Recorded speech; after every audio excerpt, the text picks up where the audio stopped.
अब हमने काफ़ी सारे क्वेश्चन उठे थे डेमोक्रेसी के बारे में, तो मैंने बोला था कि हम उसकी कई सारी विशेषताएं पढ़ेंगे और बहुत सारे एग्जाम्पल देखेंगे, उसके बाद हम डेमोक्रेसी की और गहराई में जा पाएंगे और विशेषताएं पढ़ पाएंगे और डेमोक्रेसी के बारे में जान सकेंगे। हमारी जो पहली जो विशेषता हो गया, major decision taken by the leader of electing government.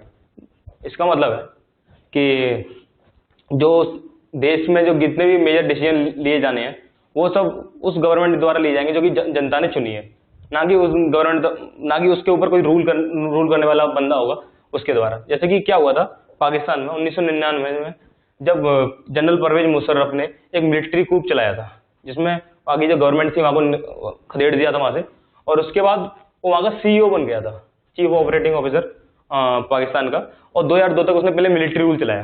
वहाँ पे जितनी सारी अपोजिंग पार्टी थी उनको बैन कर दिया, उनको जेल में डाल दिया, मीडिया पे बैन लगा दिया। फिर 2002 में उसने रेफरेंडम किया।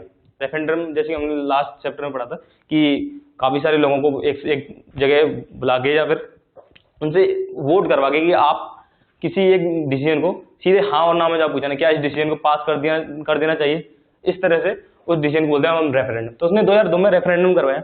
पर इस बार उसने, जैसे कि हमने देखा कि पिनोशे ने जो रेफरेंडम करवाया तो उसने काफी सारे स्टेप नहीं लिए थे, पर मुशर्रफ चालाक आदमी था, उसने बहुत सारे स्टेप लिए। उसने क्या किया कि पहले वहां कानून ही बदल डाला, काफी सारे कानून थे वहां पे खड़े होने वाले लोगों का, और कैबिनेट जो असेंबली थी वहां का उसका सुपरविजन है, उसको चलाने का जिम्मा दे दी सिक्योरिटी काउंसिल का। और सिक्योरिटी काउंसिल में कौन से लोग थे? आर्मी वाले, और आर्मी का सपोर्टर कौन था? मुशर्रफ। तो हमने देखा कि वहां पे जो चुनाव हुए थे 2002 में, वहां के लोगों ने गवर्नमेंट तो चुन ली अपनी, पर जो मेन जो अधिकार थे, और ये भी था कि गवर्नमेंट बनी तो उनके पास कुछ अधिकार थे, पर कुछ ही थे, ठीक है। तो उसने क्या किया कि जो मेन अधिकार थे, जो देश में कोई भी बड़ा डिसीजन लिया जा सकता था, वो केवल आर्मी ले सकती थी या फिर मुशर्रफ खुद ले सकता था।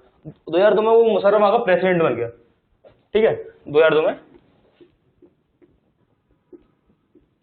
Musharraf became president. मुशर्रफ जब प्रेसिडेंट बन गया तो उसने अपनी मनमानी की पूरे देश में, उसे जो अच्छा लगा उसने किया। तो कई सारी जो ऑर्गेनाइजेशन थी, डेमोक्रेटिक एक्टिविस्ट थे जो कि डेमोक्रेसी को सपोर्ट करते थे, पाकिस्तानी मीडिया था, और पाकिस्तान के लोगों ने वहां के मतलब जो गवर्नमेंट थी वो फ्रॉड बताया कि यार ये गलत है, इस तरह मतलब कोई अपनी गवर्नमेंट नहीं बना सकता, और जो गवर्नमेंट हमने चुनी है, लोगों ने चुनी है, उसके अधिकारों का उल्लंघन कोई क्यों कर सकता है, उसके ऊपर कोई कैसे हो सकता है। जो हमने गवर्नमेंट चुनी है वो हमारे लिए है और हमारे लिए डिसीजन लेगी, ना कि उसके डिसीजन को कोई भी खारिज कर दे, कोई भी बंदा आगे बोल दे कि नहीं यार तुम्हारा जो डिसीजन है, तुम्हारा जो कानून है वो मैं नहीं मानता। तो मुशर्रफ ने ऐसा ही किया था। मुशर्रफ ने एक डिक्टेटरशिप चलाई थी, जहाँ पे लोगों को इजाजत नहीं थी कि वो अपनी बातें रख सके, अपनी बातों को लोगों से बोल सके। ऐसा ही सेम एग्जाम्पल हमने देखा था लास्ट चैप्टर में, जब पोलैंड में था, कम्युनिस्ट पार्टी थी, वहां पे लोग दूसरी पार्टी खड़ी नहीं हो सकती थी, और वहां पे जो लोग थे उन्हें केवल एक ही पार्टी चुननी होती थी, जो पोलैंड वर्कर पार्टी थी, और वो क्या थी? कम्युनिस्ट पार्टी थी। वो केवल जो यूएसएसआर था उसके सपोर्ट से चल रही थी, और बाद में जब यूएसएसआर का सपोर्ट हट गया तो वो हट गई थी। तो हमने देखा कि वो पार्टी का मेन ही मकसद था कि एक पार्टी रहेगी, बोलेगी कि जनता के लिए काम कर रही है, पर जनता के लिए कोई काम नहीं करेगी, उसके सारे डिसीजन यूएसएसआर द्वारा लिए जाते थे। वो ये सब हमने देखा। तो हमने पहला फीचर हमने क्या देखा?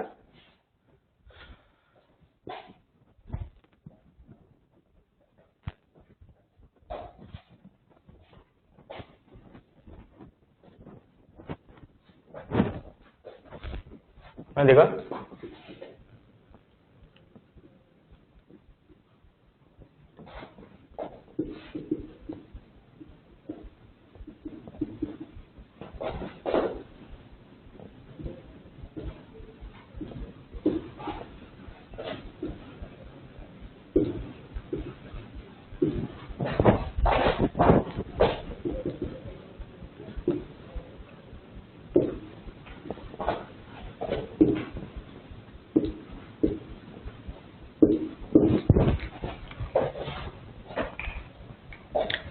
हमने क्या देखा? पहला फीचर कि in a democracy final decision making power must rest with those elected by people. मतलब ये बोल रहा है कि जो फाइनल डिसीजन, मतलब कोई भी देश के बारे में कोई भी बड़ा सा डिसीजन लेना होगा, जो फाइनल डिसीजन लेने की पावर होगी, जो कि ताकत होगी, वो केवल वही लोग ले सकते हैं जिन्हें जनता ने चुना हो। जैसे हमने पाकिस्तान में क्या देखा कि वहां पे जो जनता ने चुनी थी गवर्नमेंट, वो फाइनल डिसीजन नहीं ले सकती थी। हाँ, वो थोड़ा इनिशिएट कर सकती थी, पर जो फाइनल डिसीजन था वो केवल मुशर्रफ ले सकता था, या फिर वो आर्मी वाले थे वो ले सकते थे, वो उनके हिसाब से उन्हें जो सही लगता वो कर सकते थे। पर जो हमने पहला फीचर पढ़ा कि हम उसी गवर्नमेंट को डेमोक्रेटिक बोलेंगे जहां पे जो फाइनल डिसीजन होगा वो वही पार्टी ले सकेगी जो कि वहां पे रूल कर रही होगी, और उस रूल करने वाली पार्टी को वहां के लोगों ने चुना होगा। तब हम बोल सकते हैं कि वह एक डेमोक्रेटिक गवर्नमेंट है। ठीक है, अब हम पढ़ेंगे, ये हमारा पहला फीचर हो गया। अब दूसरा फीचर क्या होगा? Free and fair electoral competition. अब हम बात करते हैं चाइना की। जैसा कि मैंने बोला, चाइना में एक पार्टी है,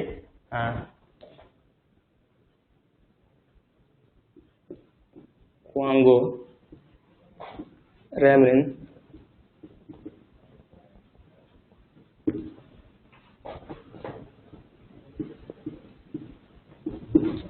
क्वांगो रेमलिन दाइबियाओ दाओई, इसे हम और बोल सकते हैं नेशनल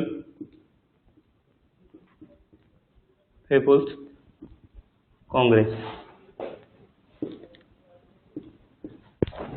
यह पार्टी चाइना में रूल करती है और ये कम्युनिस्ट पार्टी है। अब इस पार्टी में ये पार्टी पूरे चाइना में रूल करती है, और हमने देखा कि चाइना में जब इलेक्शन, हर साल इलेक्शन होते हैं, ठीक है, तो हर साल इलेक्शन होते हैं और बिल्कुल कई सारी पार्टियां उसमें पार्टिसिपेट करती हैं। ठीक है, पर क्या होता है कि उसमें एक चीज हमने देखी कि जो चाइना में जो चुनाव लड़ने वाले कैंडिडेट्स हैं उन्हें सबसे पहले इस पार्टी से अनुमति लेनी होती है कि हाँ हम ये चुनाव लड़ सकते हैं। कुछ लोगों को आर्मी चुनती है, लेकिन उन सब लोगों को 3000 जो मेंबर होते हैं उन सब लोगों को इस पार्टी से या फिर इसकी जो 8 पार्टी हैं वहां से बिलोंग करना चाहिए। अगर वहां से वो बिलोंग नहीं करेंगे तो उन्हें चुनाव नहीं लड़ने दिया जाता। तो हम यहाँ से देख सकते हैं कि केवल वही मेंबर चुनाव लड़ सकते हैं जो कि उस पार्टी से बिलोंग करते हो, या फिर उसकी जो और 8 पार्टी हैं उससे बिलोंग करते हो। ठीक है, तो हमने ये देखा। और चुनाव लड़ने से पहले हर किसी इलेक्टिव कैंडिडेट को वहां पे ये जो पार्टी है उनसे जाके परमिशन लेनी होगी। अगर वो परमिशन देते हैं तब वो उस चुनाव में खड़े हो सकेंगे, वरना वो उस चुनाव में खड़े नहीं हो सकेंगे। तो हमने देखा कि चाइना में क्या है, केवल एक ही पार्टी जिसको चाहती है वही चुनाव जीत सकती है। तो सीधा पता पड़ रहा है कि जो मेन रूल करने वाली पार्टी है वो पार्टी हमारी ये है, और जो जीत रही है उससे हमें कोई मतलब नहीं है। ठीक है, अब हम एक और एग्जाम्पल पढ़ते हैं मैक्सिको का। मैक्सिको वैसे आजाद तो 1930 में हो गया था, ठीक है, और उसके बाद से उसमें चुनाव होते आए थे। ठीक है, हर 6 साल बाद उसमें चुनाव होते हैं मैक्सिको।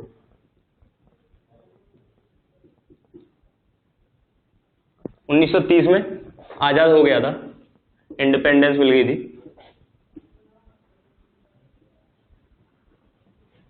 ठीक है, और उसके हर 6 साल बाद वहां पे प्रेसिडेंट के इलेक्शन होते थे। ठीक है, तो हमने क्या देखा अब कि 2000 तक वहां पे एक पीआरआई करके पार्टी थी, वो वहां पे चुनाव जीतती आ रही थी। तो ऐसा क्यों हो रहा था, इसका मैं रीजन बताता हूं कि 2000 तक एक पीआरआई पार्टी है, वो वहां पे चुनाव जीतती आ रही है। इसका एक रीजन था कि वहां पे जब इलेक्शन होते थे तो जो ये पार्टी थी, ये पार्टी बहुत सारी गंदी सी ट्रिक यूज करती थी। जैसे कि वहां के जब वोट हो रहे हैं तो वहां पे पोलिंग बूथ ही चेंज कर देना, जिससे कि लोग जहाँ पे वोट देना चाहते हैं उनको वोट ना मिल पाए। ठीक है, और वहां के उसने एक रूल बना लिया था वहां पे, मतलब कानून बना दिया था कि जितने भी गवर्नमेंट ऑफिशियल्स हैं, सरकारी कर्मचारी हैं, वो सब गवर्नमेंट की जो इस पार्टी की जो मीटिंग है, असेंबली है, वो सब अटेंड करेंगे। ठीक है, गवर्नमेंट स्कूल में काम करने वाले टीचर से बोला गया था कि वहां पे जो बच्चे पढ़ रहे हैं उनके पेरेंट्स पे दबाव बनाया जाए कि वो पीआरआई पार्टी में को वोट दें। ठीक है, वहां की जो मीडिया थी वो केवल इसी पार्टी का कवरेज लेती थी। इसका सीधा सा रीजन हो सकता है कि मीडिया को पैसे खिलाए।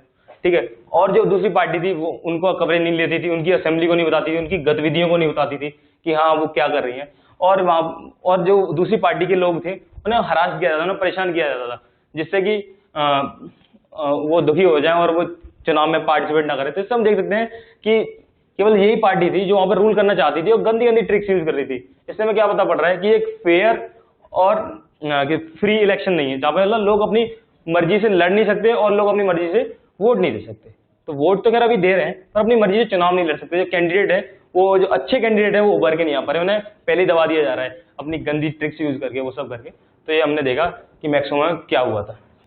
अभी तक हमने देखा, हम बात कर रहे थे free and fair electoral competition, कि जो चुनावी मुकाबला होना चाहिए वो निष्पक्ष और अच्छा सही मुकाबला होना चाहिए, या कोई फ्रॉड या कोई धोखाधड़ी या कोई चालाकी नहीं होनी चाहिए, ऐसा हमने देखा। पर हमने देखा कि मैक्सिमम क्या हुआ था कि धोखाधड़ी हो रही थी, कि वहाँ पे जो दूसरी पार्टी थी वहाँ का चुनावी प्रचार प्रसार नहीं कर रही थी मीडिया, वहाँ के जो गवर्नमेंट ऑफिशियल थे वो खुद पीआरआई को सपोर्ट कर रहे थे और बच्चों के घर वालों पे प्रेशर डाल रहे थे कि नहीं, उनके पेरेंट्स को बोला जाए कि हाँ आप पीआरआई को वोट दोगे।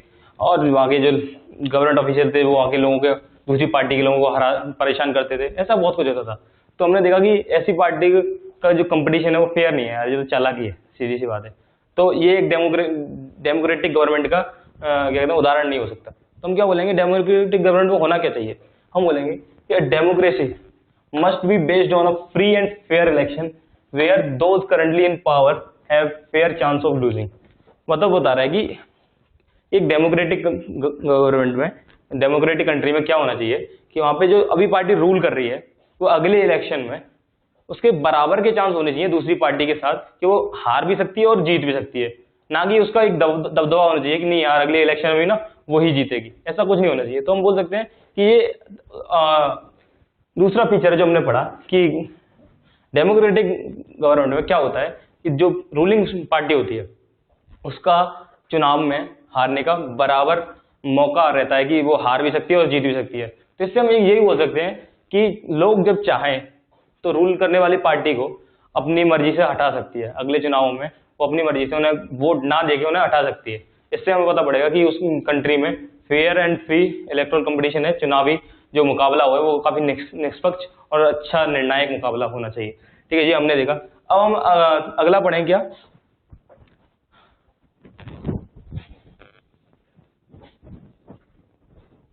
अब हमने ये देख लिया। अब जैसे कि आपको याद है कि हमने लास्ट चैप्टर में पढ़ा था क्या, कि ग्लोबल ऑर्गेनाइजेशन यूएन के बारे में पढ़ा था, जहां पे हमने बोला था कि कुछ आईएमएफ इंटरनेशनल मॉनेटरी फंड, उसमें हमने क्या देखा था कि जो 7 कंट्रीज थी जो ज्यादा पैसा देती थी, Japan, UK, Russia, Saudi Arabia, Russia, France, USA, और जो टोटल 7 कंट्री थी उनका जो वेटेज था, उनका वेटेज ज्यादा था, उनके वोट का वेटेज ज्यादा था। हमने देखा कि सबको एक एक वोट देने का अधिकार था, पर उनके वोट की वैल्यू अलग अलग कर दी कि नहीं यार ये कंट्रीज आईएमएफ में ज्यादा फंड देती हैं तो इनकी बातों का मोल ज्यादा होना चाहिए।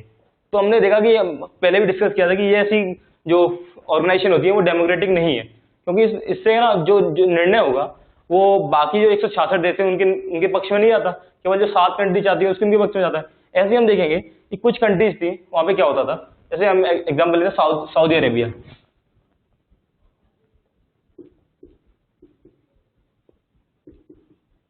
हम अभी बात किसकी कर रहे हैं, 1 वोट, ये अपना तीसरा फीचर है। ठीक है, 1 वैल्यू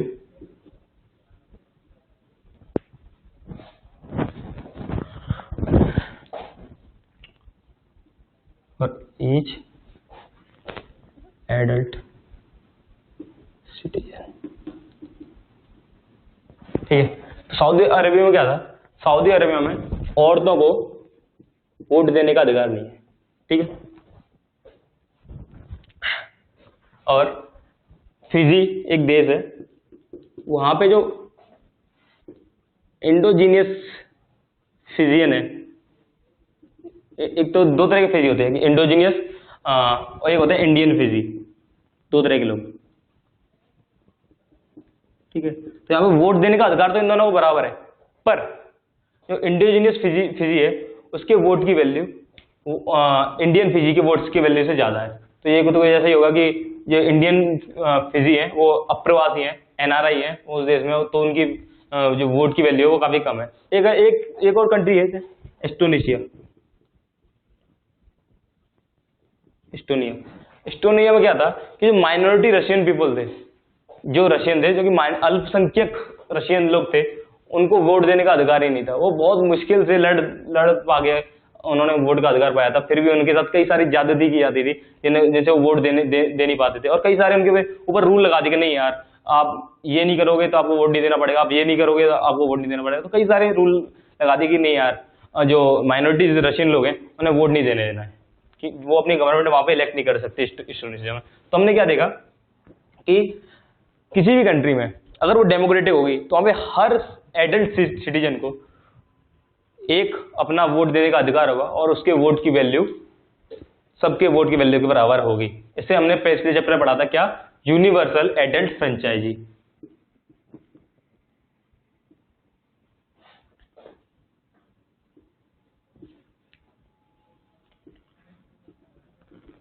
और सबसे पहले इस यूनिवर्सल एडल्ट फ्रेंचाइजी को अपने देश में कौन लाया था? हमने बोला था न्यूजीलैंड।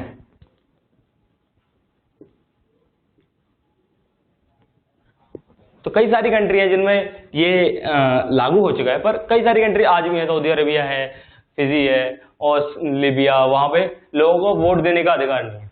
मतलब कुछ लोगों को है पर सब लोगों को नहीं है। हमें सारे जो एडल्ट लोग हैं वहां पे सब बराबर नहीं है, वहां पे बांट रखा है कि ये अमीर है, ये गरीब है, ये हिंदू है, मतलब हिंदू तो अपने इंडिया में होते हैं, तो इस तरह से मतलब लोगों को बांट रखा है कैटेगरी वाइज। ठीक है, जैसे कि अमेरिका में 1965 से पहले जो काले लोग थे उन्हें वोट देने का अधिकार नहीं था।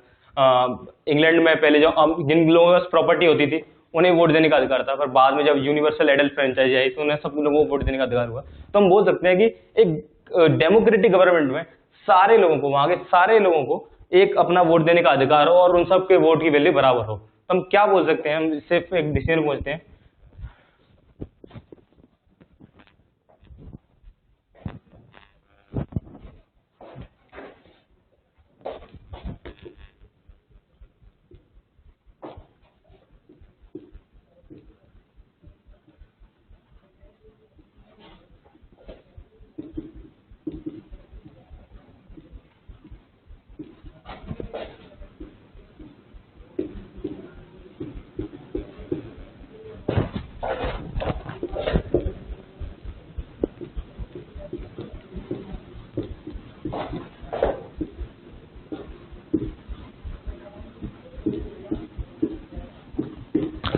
तो हमारा जो तीसरा फीचर आता है वो क्या था कि in a democracy each adult citizen, जो कि 18 साल से ऊपर हो जाता है, अपने देश में 18 साल, और कंट्रीज में होगा कुछ, इसमें मतलब एडल्ट सिटीजन क्या होता है? जो कि डिसीजन कर सके कि उसको सही क्या है गलत क्या है। तो वो बोल रहा है कि in a democracy each adult citizen must have one vote and each vote must have same value. मतलब हर किसी एडल्ट सिटीजन के पास अपना एक खुद का एक वोट होना चाहिए, और उसके वोट की वैल्यू सब लोगों के वोट की वैल्यू के बराबर होनी चाहिए। मतलब सब लोगों के मतलब कि जो हर एक आदमी उस देश का उसके वोट की वैल्यू उस बंदे के वोट की वैल्यू के बराबर होनी चाहिए। ये हमने देखा जी, हमारा थर्ड फीचर है। तो हमने अब तक क्या क्या देखा? जो लोग पहला अपना क्या था कि जो लोग रूल करते हैं, जो लोग गवर्नमेंट लोगों के द्वारा चुनी जाती है, वही अपना फाइनल डिसीजन लेगी। ठीक है, फ्री एंड फेयर इलेक्शन होने चाहिए। मतलब जो कि इलेक्शन कंट्री में हो रहे हैं वो बिल्कुल निष्पक्ष होने चाहिए। मतलब वहां पे कोई और जो बाहरी पार्टी है या कोई और जो ऊपर से रूल कर रही है उसका आधिपत्य नहीं होना चाहिए उस पर, जो कि दूसरी एक पार्टी को डोमिनेट करवाए और दूसरी पार्टी को डोमिनेट नहीं करवाए। और तीसरी हमने क्या पढ़ी कि हर बंदे को अपनी कंट्री में इक्वल वोट देने का राइट होना चाहिए, और उसके वोट की वैल्यू बराबर होनी चाहिए। ये हमने अभी तक 3 फीचर देखे डेमोक्रेसी के। अभी हम चौथे फीचर के बारे में पढ़ने जा रहे हैं, और वो क्या है हमारा? तो हमने देखा कि चौथा जो अपना रूल है वो क्या होना चाहिए? Rule of law and respect for rights. कि जिसे हम एक उदाहरण से देखते हैं, वो है उदाहरण है जिम्बाब्वे का। जिम्बाब्वे में 1980 में जब इंग्लिश माइनॉरिटीज थी, अंग्रेज लोगों की जो अल्पसंख्यक ने यहाँ पर राज कर रखा था, ब्रिटिश कॉलोनी थी, वहां से जब 1980s में जब आजाद हो गई थी, तो उसके बाद से लेके अब तक उस कंट्री में एक जानू पीएफ नाम की पार्टी है जो वहां पर रूल कर रही है। वहां के जो प्रेसिडेंट है रॉबर्ट मुगाबे, वो वहां के प्रेसिडेंट तब से बने आ रहे हैं। और हमने देखा कि वो वहां पे पॉपुलर है कि उन्होंने वो जो जानू पीएफ पार्टी है वो उसने आजादी की लड़ाई लड़ी थी। ठीक है, तो सीधी सी बात है, वो जब आजादी की लड़ी तो देश आजाद होगा तो वो पार्टी वहां पे रूल करेगी। ठीक है, तो रूल किया तो पहले तो लोगों में जो रॉबर्ट मुगाबे थे बहुत पॉपुलर थे। ठीक है, पॉपुलर तो थे, पर हमने देखा कि जैसे टाइम बढ़ता गया तो लोगों को ना अपनी जो सत्ता के अधिकारी होते हैं ना चेंज करने की जरूरत पड़ती है, ठीक है। पर उन्होंने क्या किया कि उन्हें लगा कि वहां के लोग उन्हें चेंज कर देंगे, तो उन्होंने वहां के जो नियम थे, मतलब जो वहां के संविधान था वही बदल दिया, बहुत सारे बदलाव कर दिए उसमें, अपनी पावर बढ़ा ली, लोगों को जवाबदेही कम कर दी कि उन्हें कम जवाब देना पड़ेगा, लोग उन पर उंगली नहीं उठा सकते कि आप ऐसा क्यों कर रहे हैं। तो उन्होंने अपने आप को लेस अकाउंटेबल बना दिया। मतलब लेस अकाउंटेबल मतलब कि कम जवाब दे, वो लोगों को जवाब नहीं देंगे कि उन्होंने जो भी किया उसके लिए उन्हें जवाब देना नहीं है। उन्होंने कई सारे कॉन्स्टिट्यूशन बदलाव कर दिया और बाकी सब बोझ अपनी पार्लियामेंट पर डाल दिया कि वही देखेगी और क्या होता है। उन्होंने अब जब इलेक्शन होते थे उन्होंने क्या किया था कि अनफेयर इलेक्शन, उन्होंने बहुत कुछ ऐसे काम किए थे, जैसे कि दूसरी पार्टी के वर्कर थे उन्हें परेशान किया जाता था, ठीक है। मीडिया पे सरकार का मीडिया और प्रेस था उस पर सरकार का नियंत्रण था, और रेडियो पे भी। तो उसके तहत ये था कि वो जो कार्यक्रम उनके पक्ष में होते थे वो उन्हें प्रसारित करते थे, और जो पक्ष में नहीं होते थे वो उन्हें प्रसारित नहीं करते थे।